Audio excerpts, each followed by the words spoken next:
Hello，咁多位大家好啊，又係我阿 Manda 啦。我今日好高興咧，請到我個好朋友 Arnold 上嚟同我哋一齊講波啊。Arnold 你好，係 Hello，Hello，Hello，啦，各位觀眾，你哋好。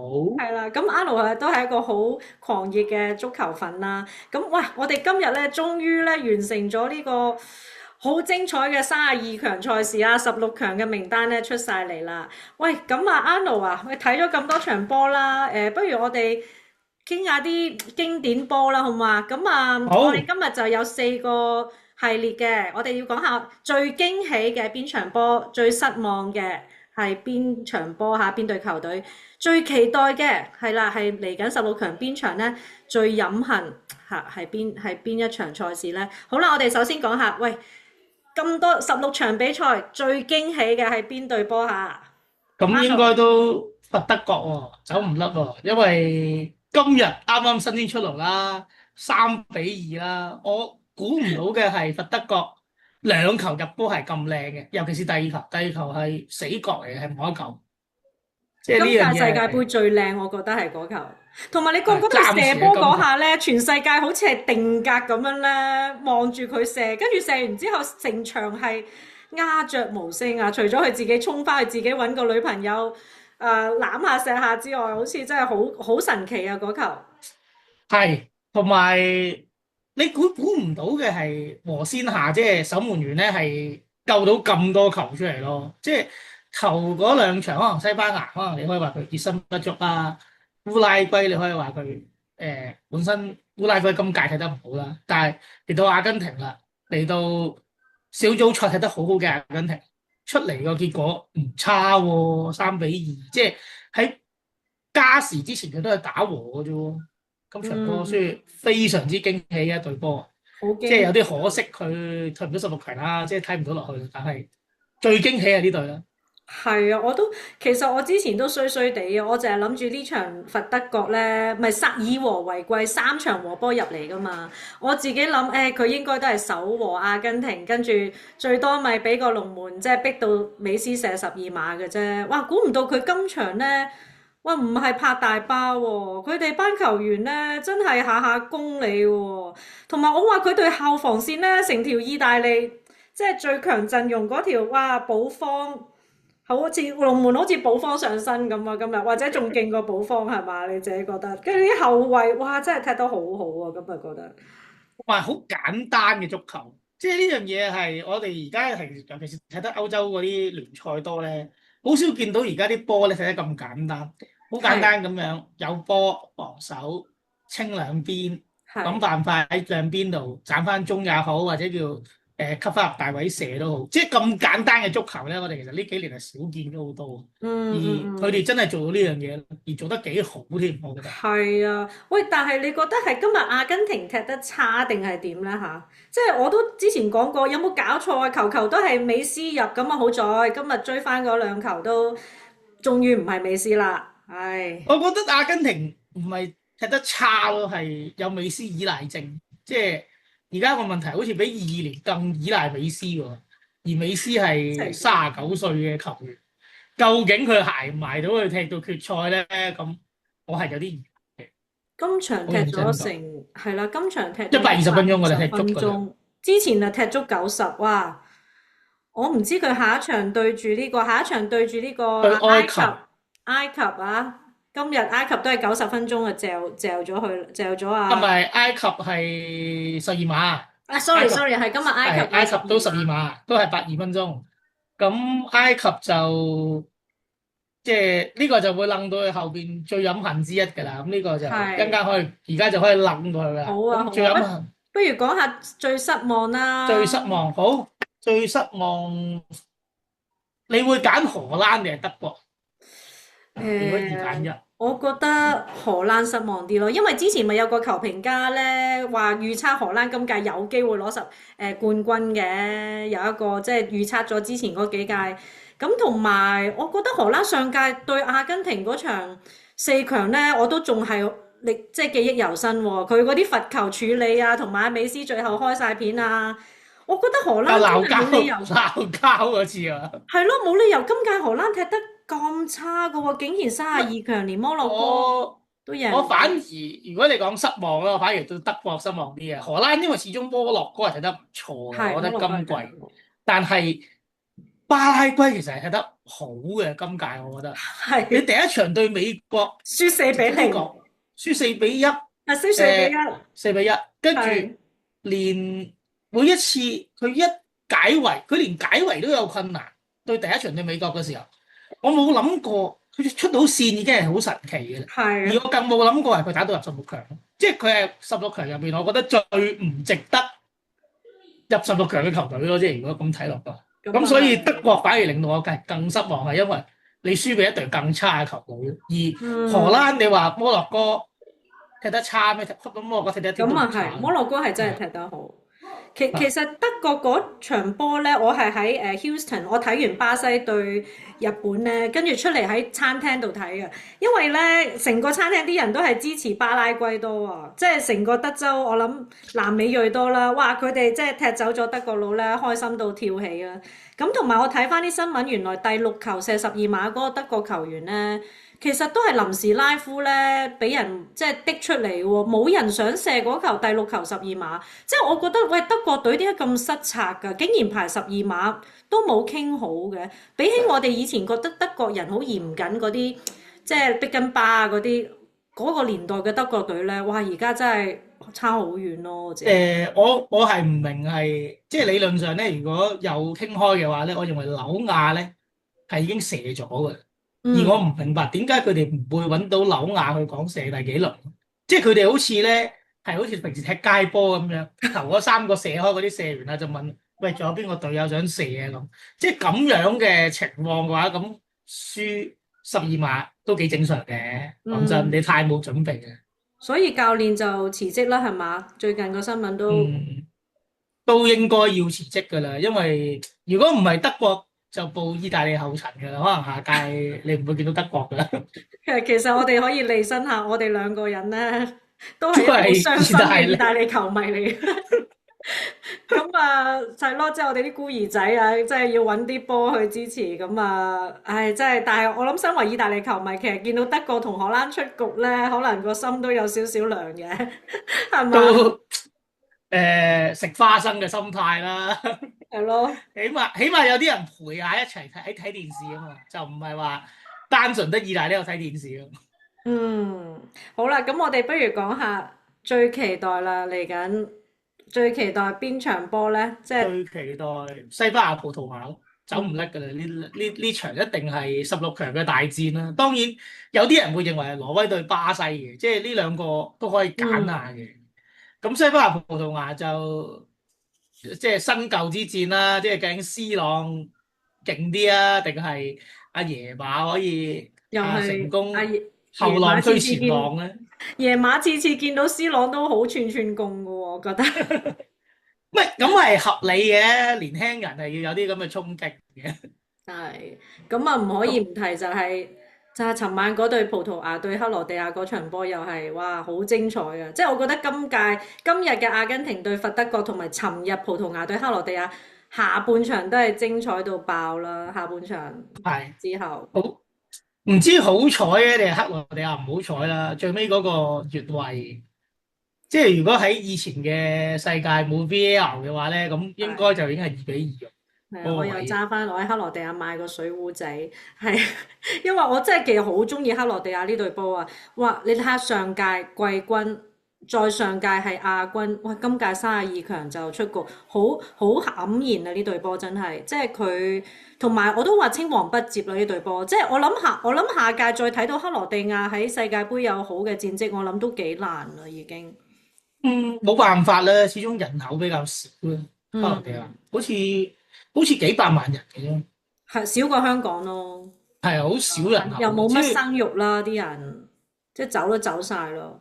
踢到咁已經算係咁咯，但係冇辦法啦，你摩迪同 C 朗你點都要揀一個行落去，咁可能 C 朗可能行得遠啲啲人嘅。會想睇 C 朗啲，因為如果從 FIFA 嘅 President 角度嚟講咧，佢哋話最想都係賣到飛最多嘅就係決賽阿根廷對葡萄牙噶啦。即係如果你想嚟緊嘅賽事啊，啲飛炒到1萬2萬咁樣咧，就要保證呢兩隊送入決賽。咁啊，當然啦，個個球迷都想發生嘅嘢未必會發生啦，即係咁容易咩？你估做波我自己覺得16強係西班牙睇重少少嘅，即係個係嘛？成功率會高過葡萄牙啲嘅。始終成隊波個整體應該西班牙會。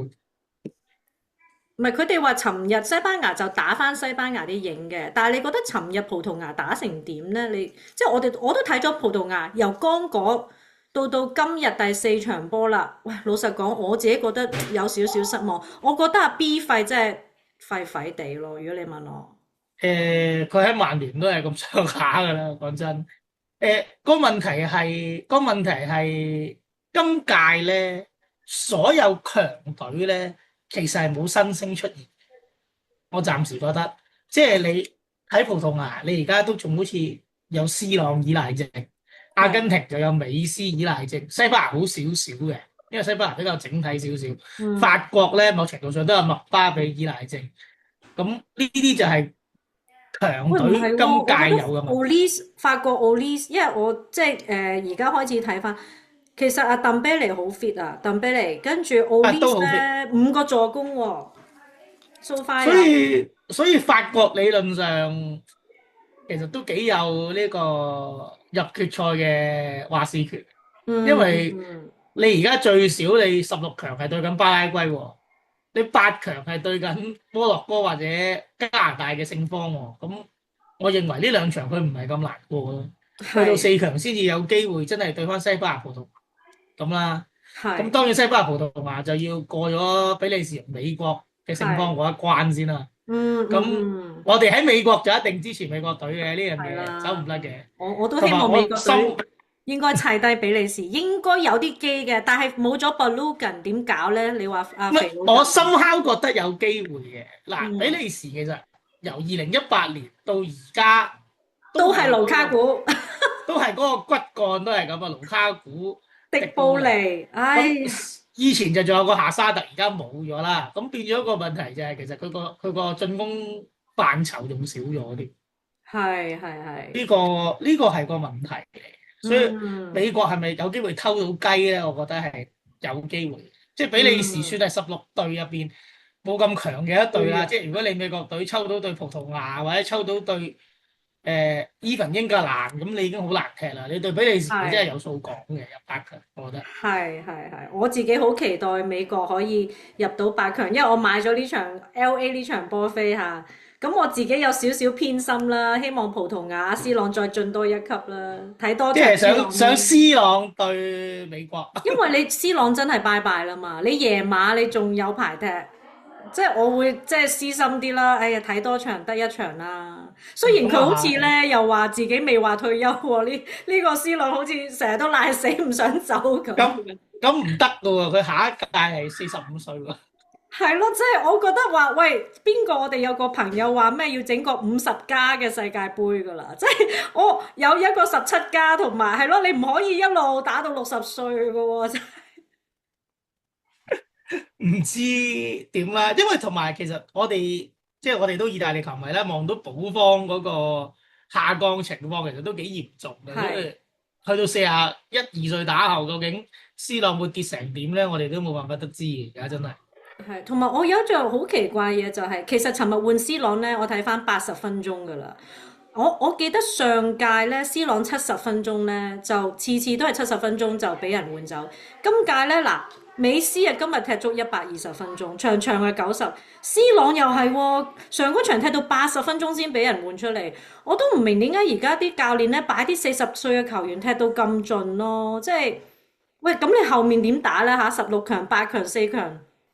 喂，係咪飲水 break 令到佢有啲幫助咧？但係上季好似都有，我記得，即係上季上應該屆都好似未有，有，唔係唔係，未有。我記得係上年喺Rose Bowl 打嗰場Cup Winners Cup 嗰啲，即係 PSG 嚟到美國第一場開始有飲水 break 咯，應該上屆即係係未有。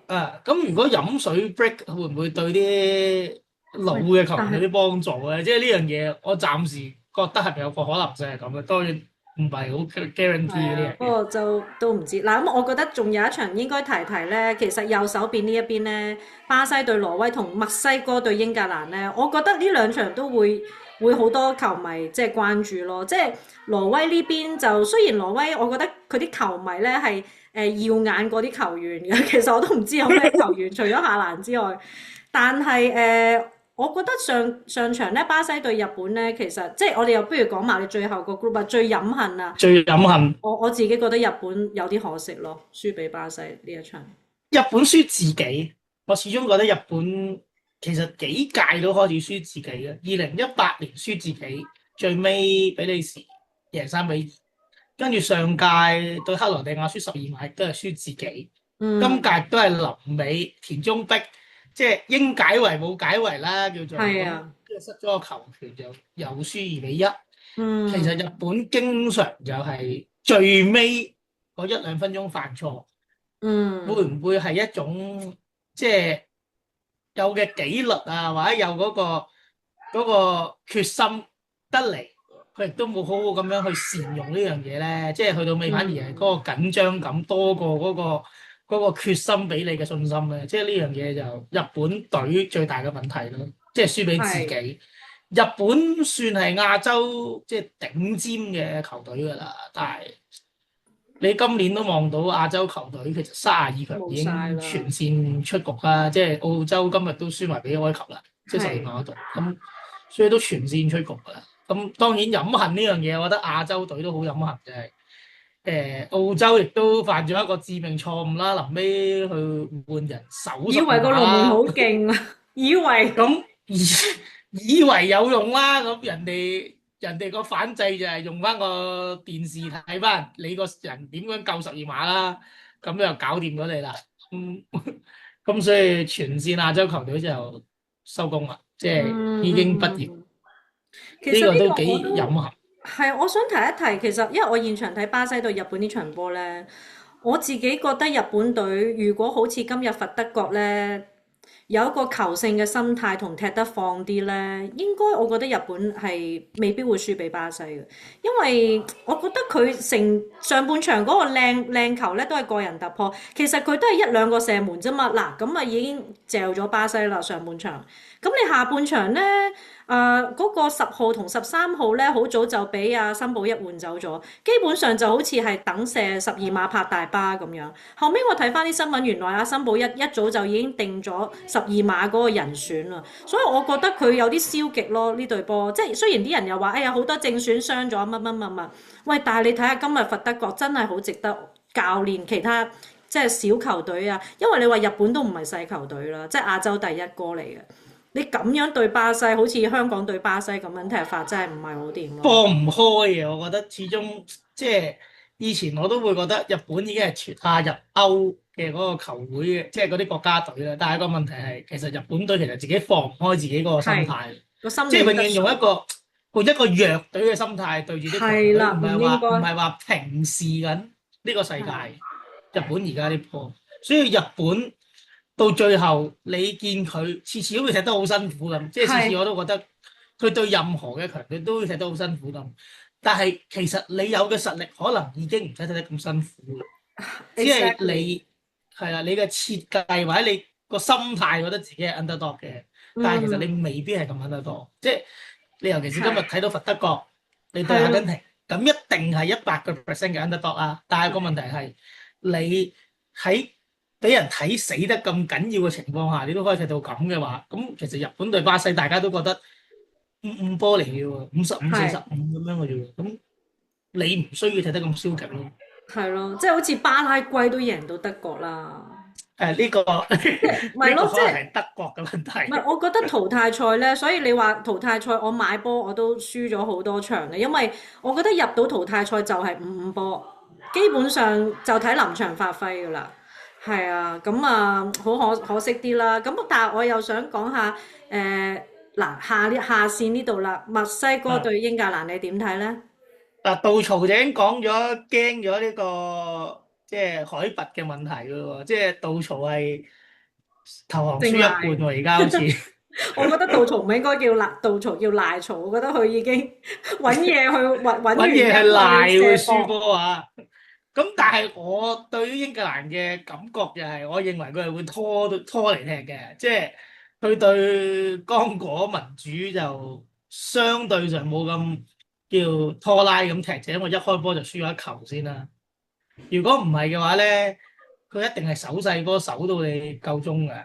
即係呢一係，樣嘢，我發現咗英格蘭嘅問題。咁當然墨西哥對英格蘭咧，英格蘭有一個天然優勢，真係高啲嘅啲球。嗯嗯咁嗯會唔會用高空轟炸得死墨西哥咧？呢、嗯個就係一個最大嘅分野啦。即係墨西哥隊波，其實我哋睇咁多場，佢唔算贏嗰啲好勁嘅球隊嘅。覺得今屆咁啱，你同組南非勁咩？即嗯係唔係好勁啦。咁南韓亦都唔係咁勁嘅時候，嗯。捷克亦都唔係咁勁嘅時候，咁其實出到嚟係唔係話真係贏得到英格蘭咧？我哋係未睇到嘅，我自嗯，己認為。所以呢場我覺咁得應該都有得打呢場有得打嘅，呢場有得打嘅。咁，mark 死 當然 Harry 都，Kane 咯，就揾人 mark 死佢咪得咯，或者踢傷佢搞掂。但係個問題係最主要係我認為會唔會用高空轟炸嘅戰術係有效嘅？即係呢樣嘢就因為其實墨西哥嘅球即係相對上冇咁高咧，呢個真係一個弱點嚟。嗯，係啦，係啊係啊，雖然佢哋咁氣勢如虹，但係係咯，睇下呢場係墨西哥最後一場主場噶啦，即係如果主場之利咧，佢當然係佔盡啦。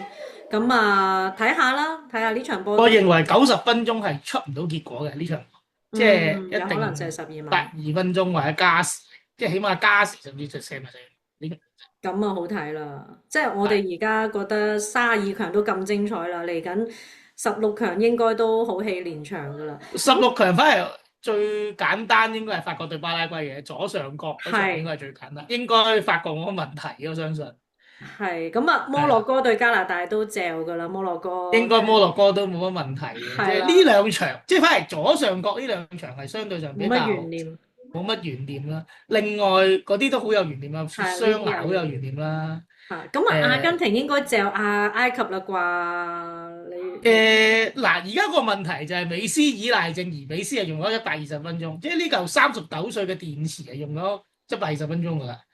咁究竟佢而家差得翻幾多個 percent 喺個電咧？嗯嗯嗯咁呢個係個問題，即係呢樣嘢。咁然後沙拿都踢咗120分鐘，但係沙拿係就係一個34歲嘅電池，咁相對上後生係少少。咁究竟呢兩隊波嗰粒星喺下一場踢成點咧？呢樣嘢都幾緊要，我自己覺得。嗯。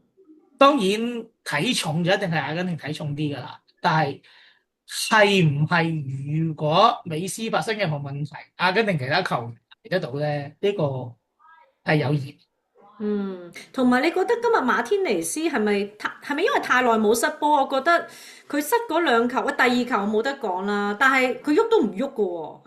第一球俾人嗯，通坑渠係嘛？有冇好似誒，講真咧，馬天尼斯守門嘅技巧咧，有好多人係覺得佢好勁嘅，但係其實你問我守門嘅技巧，我覺得佢唔係好頂級嘅，但係佢好夾阿根廷呢隊波係真嘅，因為嗯佢猜到波，深刻，即係佢起碼同隊友嘅猜波係好啲嘅，咁所以你話用佢諗住好似以前意大利補科咁樣守晒嘅機率，我覺得唔係咁高咯，但係呢個問題唔會好大咯對阿根廷。我嗯，自己覺得，因為前面始終有入波能力啊，但係係究竟美斯幫得到隊波幾多咧？即係佢要拉晒所有隊友起身嘅，咁呢個係一個問題。係啊，我覺得今屆冇咗迪馬利亞咧，真係原來迪馬利亞個位置舉足輕重喎，真係。以前佢係嘅，喺度我都唔覺啊，哇！佢一唔見咗，真係差咁遠嗰隊波。而家變咗美斯朋友隊咧，即係大家圍住美斯踢波。係啊，係啊，哦啊，好啦，咁我諗咧，即係嚟緊嘅賽事咧都好精彩啦。聽日開始咧就踢第一頭嗰兩場法國對巴拉圭，同埋呢一邊即係呢邊冇乜懸念，呢邊咧聽日就開始踢啦。咁啊好，咁啊好，今日好多謝阿 Arnold 同我哋分享咗佢啲咁精彩嘅意見啦。咁啊，我哋嚟緊如果大家中意嘅，我哋會揾多啲中意傾波嘅朋友上嚟同我哋一齊傾波嘅。咁我哋下次再見啦，拜拜，好，拜拜拜，Arnold，thank you，拜，拜拜拜。拜。